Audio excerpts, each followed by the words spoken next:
রাজধানীর মুক্তা সড়কের দুই পাশে উচ্ছেদ অভিযান স্থগিতের আদেশ দিয়েছেন আদালত। একই সঙ্গে ওই জায়গায় উচ্ছেদের আগে কেন জমির মূল্য পরিশোধ এবং ক্ষতিপূরণ দেয়া হবে না তা জানতে চেয়ে রুল জারি করেছেন আদালত। মামলার বিবাদীদের এ রুলের জবাব দিতে বলা হয়েছে।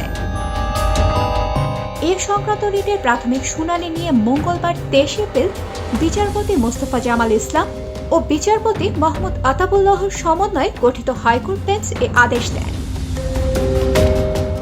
আদালতের রিটকারীদের পক্ষে অ্যাডভোকেট মোহাম্মদ মশিউর রহমান জানান, ঢাকা দক্ষিণ সিটি কর্পোরেশনের পক্ষ থেকে মুক্তা সড়কের দুই পাশে ব্যক্তিগত বাড়ি ও দোকানপাট উচ্ছেদ অভিযান পরিচালিত হচ্ছে, তাই প্রতিকার চেয়ে হাইকোর্টে রিট আবেদন করা হয়েছিল।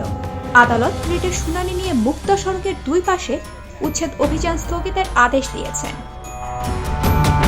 একই সঙ্গে কেন উচ্ছেদের আগে জমির মূল্য পরিশোধ এবং ক্ষতিপূরণ দেয়া হবে না তা জানতে চেয়ে রুল জারি করেছেন হাইকোর্ট।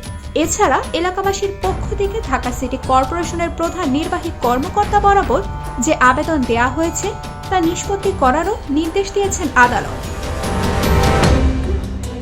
এর আগে গত সোমবার ও মঙ্গলবার রাজধানী উন্নয়ন কর্তৃপক্ষ রাজুকের উচ্ছেদ অভিযান পরিচালিত হয়েছে মুগদায়।